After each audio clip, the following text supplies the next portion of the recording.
Ukuthula kwenkosi makube nawe inkosi yethu Yesu Kristu. Ixesha esikulo lixesha lenqaba, lixesha lokucatsha enqabeni, lixesha lokuya edwaleni lethu uJehova. Uthi uDavide, wena Jehova uyinqaba yami yokuphephela, umthunzi wami wokucatsha. Uthi igama lakho Jehova liwumbhoshongo wokuphephela, bonke ababalekela kulo baya kusindiswa. Sisindiswa ngayo inkosi yethu ukubalekela kuyo. Uthi uJehova njengesikhukhukazi sikhusela amantshontsho aso, ndiyaniqoqa ndiyanikhusela. Yinto ayenzayo leyo uJehova, ufuna ukusikhusela. Koko thina funeka sibalekele kuye njengenqaba yethu, sicatshe kuye kuba lixesha lokucatsha eli kuye. Uthi uJesus Christ kwincwadi kaMateyu chapter 6 uverse 6, nina nibothi xa nithandaza ningene ngaphakathi ezindlini zenu, nivale umnyango, nithethe noThixo wenu ovayo emfihlakalweni, eva izicelo zenu, aniphendule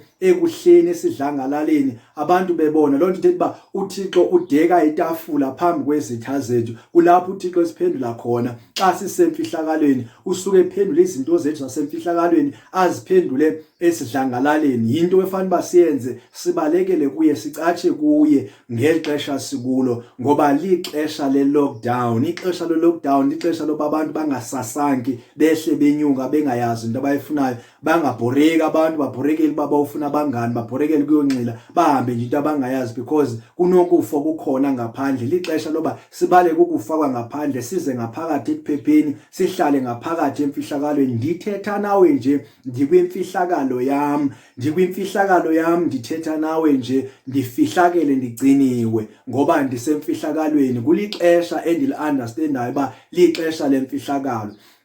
Into ofuna uzuyazi nansi, uthi uJehova umhlaba wonke ungowakhe nenzaliseko yawo nokugcwala kwawo, nabakhile kuwo bangabakhe. Uthi ke ngokwemibuso yonke yasemhlabeni iyonganyelwe nguye, nguye phezu kwemibuso yonke yasemhlabeni. Wayetsho kanjalo kubani? kuNebukadnezari. Into ofanele ubuze uyazi ke, ubuThixo uphezu kwayo yonke imibuso, that means uphezu kwawo wonke umuntu olawulayo. Uthi ke ngoku amagunya onke asemhlabeni enziwe nguye, bonke abantu abasemhlabeni abasezikhundleni babekwa nguJehova, ngoba wonke umuntu osemagunyeni uyenza amagunya wanikwe nguThixo, ngumsebenzi kaThixo lo magunya akuwo. IkwanguThixo obeka abantu ezihlalweni, ikwanguThixo futhi osusa abantu ezihlalweni. Ngako ke thina njengabantu abaphansi kwabantu abalawulayo funeka silimamele ilizwi labo, ngoba benza umsebenzi abawunikwe nguJehova, umsebenzi abawudalelwa, umsebenzi abatyunjwe uba bawenze kwasemaphakadeni phambi koba bazalwe, umsebenzi abewunikwe uba baze bawenze. Akumelanga ke thina siwenze nzima umsebenzi wabo, kodwa fanele siwenze lula umsebenzi wabo, ingakumbi xa bengasilahlekisi, bengasisusa emthethweni kaThixo, bengasenzisi izinto ezibethabethana nomthetho kaThixo, besenzisa izinto ezikukunceda impilo zethu, ngoba i-lockdown yenzelwe ukunceda impilo zabantu, ukunceda impilo zethu thina abantu. Kodwa masingayibameli, singayiphulaphula indaba ye-lockdown, siyithathela phansi, sizayifumana into esiyifunayo phaa ngaphandle, because kukhona into esilindile phaa ngaphandle ekukufa. Sizawuhamba siyoyithatha sibuye nayo ezindlini zethu, sizobulala nabantu aba-innocent ngenxa yoba thina singabantu abangamameli. Kodwa xa ungumKristu ungumntu omamela umthetho, ungumntu ophula umthetho, because okokuqala umthetho kaJehova uyawazi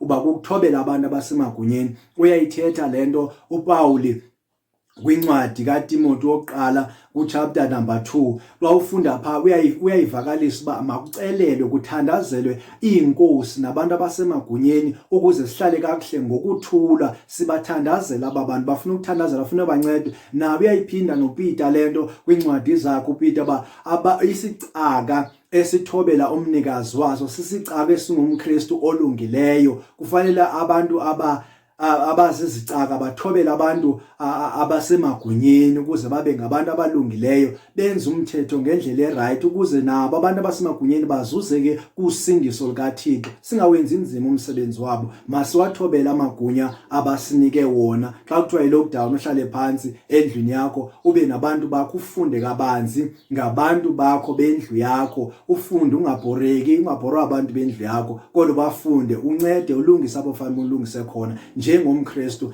omamela izwi likaThixo, nomamela imithetho, nongayephula imithetho. namhlanje uyayazi ixesha esikulo. Uyabona kunomuntu intombazana ibizwa ngoba nguEsther. uEsther wakhulela phansi kwaMordekhai, waswelekelwa ngabazali. Igama lakhe ekuqalekeni yayinguPerfume igama lakhe, kodwa mayifika kuMordekhai emkhulisa uMordekhai wamnika igama elitsha loba unguEsther. Igama elithi Esther lithetha uba ofihliweyo, the hidden one. Wayengofihliweyo njengentonga xa ifihlwa emgqubasini, ifihle libizawusetshenziswa ngexesha elilungileyo, ixesha lempi. NoEsther wayengumuntu owayefihliwe, efihlwe nguJehova. Wayemhle, uyanconywa uba wayemhle, kodwa wayelungiselele uba uzawunceda amaSirayeli ngexesha elifaneleke. Kwakufanelekile uba afihlwe, akhuliswe emfihlakalweni. Wakhulela emfihlakalweni, wangumuntu owazi imfihlakalo yoba kuyathandazwa, kuyafastwa, kuyacelwa kuThixo. Wayazi le nto eyifunda phansi kwaMordekhai. Lafika ixesha loba uVashti, uQueen, angasifuni ukuya enkosini, wasuswa esihlalweni sakhe. Kwafuneka iQueen entsha, kwafumaneka abantu, kwafumaneka uEsther, because wayesendaweni eright kwimfihlakalo. Nguye waba yiQueen iyalela lizwe wayekulo. Kulapho wasindisa khona ntoni amaSirayeli, ngoba wayesemfihlakalweni. Naye uGideon kwincwadi yeJudges, incwadi yeJudges uchapter 6 uverse 12, apho kutshiwo khona uba Gideon qhawe elinamandla. Kufika ingelosi itsho kuye, le ngelosi ifika uGideon esendaweni eyimfihlakalo, ecatshile amaMidiyani kule ndawo wayekuyo. Wayebhizi engqusha inantsika ingqolowa ezawuyifihla, ayifihlele ntoni, ayifihlele amaMidiyani. Wayesemfihlakalweni, kahamba xa ifika isithi qhawe elinamandla ingelosi ecatshile, watsho uba ngoku uphi uThixo lesive ngaye owenze imimangaliso emandulo? Iphi lo mimangaliso? Ngoba usiyekele ngokwesandleni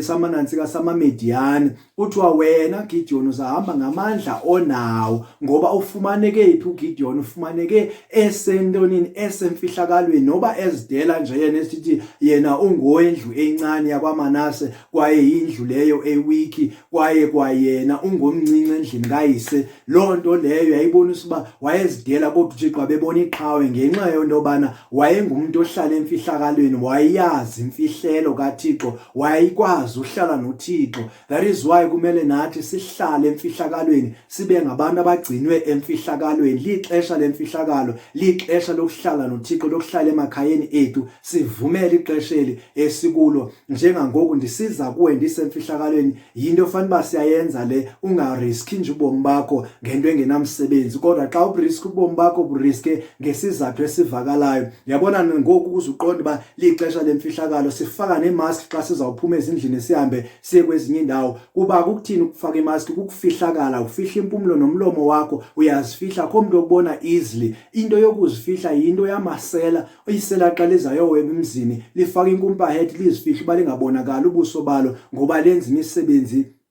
elifuna ube yimisebenzi emfihlakalayo, lingabona. Kodwa njengangoku lixesha ke eli esikulo lemfihlakalo, ba siyasifihla noba sihamba phakathi kwabantu, kufanele simane sihlamba nezandla, sizifihla ngoba ukufa kukhona outside, but then simamele izwi leenkokheli zethu.